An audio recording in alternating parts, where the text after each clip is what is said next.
आई मला जगायचं ग आई. आई मला हे सुंदर जग पाहायचं ग आई. आई मला मारू नको, मला मारू नको. आई आई आई अगं मी बोलते, तुझी परी परीच म्हणतेस ना तू मला, पण तुला आई तरी कशी सांगतो तू ग? अगं कोणी कोणाला उगाच नाही भेटत, तर ते जन्मोजन्मीचे ऋणाळू बंधू असतात. आपलेच ते ऋणाळू बंधू असतात ग, ज्याने आपण भेटलो तरी आणि दुरावलोही. असं कालच तुझं आणि बाबांचं बोलणं चोरून पोटातच ऐकलं ग. विशिष्ट आजी आजोबांची इच्छा नाहीये ना ग माझा जन्म व्हावा म्हणून? सांग ना गाई, सांग ना. बाबा बाबा ओ बाबा, सांगा ना बाबा, तुम्हाला लेक माझी लाडकी पाहायला आवडते ना बाबा? बाबांची पोरं लाडकीच असतात ना बाबा? सांगा ना बाबा. बाबा तुम्ही आईला का दवाखान्यात घेऊन गेला होता? तिथे किती मोठ्या मशीन्स होत्या आणि त्यात मी किती छान दिसत होती ना बाबा? सांगा ना बाबा, सांगा ना. आजी आजी का दिलंस ग तुम्ही औषध आईला? किती कडू होतं ग, मला त्रास होत होता का आजी? मला गुदमरून येत होतं ग. आजी असं देत नको जाऊ, तू पण एक मुलगी म्हणूनच जन्माला आलीस ना ग. तू नाही माझं स्वागत करणार तर कोण करणार? सांग ना ग आजी, सांग ना. आई आई का घेतलंस ग तुम्ही औषध? किती कडू होतं, मला त्रास होत होता ग, मला गुदमरून येत होतं.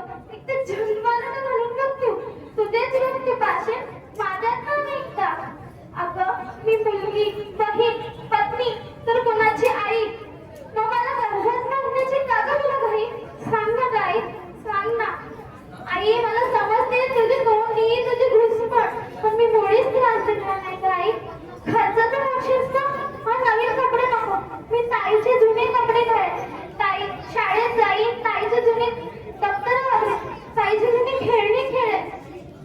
बाबांना जरा सुद्धा त्रास होऊन देणार नाही.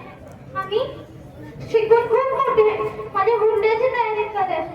आई आता तूच सांग, उद्या तर जेव्हा मला काढून टाकायला दवाखान्यात जाणार आहे, याचं दुःख मानू की काही शब्द माझ्या समोर आहे याचा आनंद मानू? सांग ना गाई, सांग ना. नुसतं स्त्रीप्रमाण तर आपण काय होणार आहे? मुलींच्या संरक्षणाची जबाबदारी घेणार तरी कोण? अशा वेळी मला गजर वाटतंय. या झोपलेल्या मनातला हा लढा माझ्या अस्तित्वाला विचारायचंय, माझ्या त्या अस्तित्वाला आणि रेणुकाला सुद्धा की आजपर्यंत आपण लढलो, यात खरंच आपण समाधानी आहोत का? नाही ना. अगं आपली आत्मशक्ती हा चांगला अलंकार. चला तर काढून टाकूया अंगावरील अलंकाराचे विचार. आता रडायचं नाही, आता लढायचे. ऐक मुली तुला सांगते, ऐक मुली तुला सांगते, आता पिंजऱ्यातच फडफडू नको. ऐक मुली तुला सांगते, आता पिंजऱ्यातच फडफडू नको. पेट मोठतो आता रडू नको, पेट मोठतो आता रडू नको. या दुर्योधनाच्या युगात वाचवायला येईल कृष्ण कोणी याची सुद्धा हमी नाही. वाचवायला येईल कृष्ण कोणी याची सुद्धा हमी नाही. बांगड्या घातल्या माणुसकीने, अरे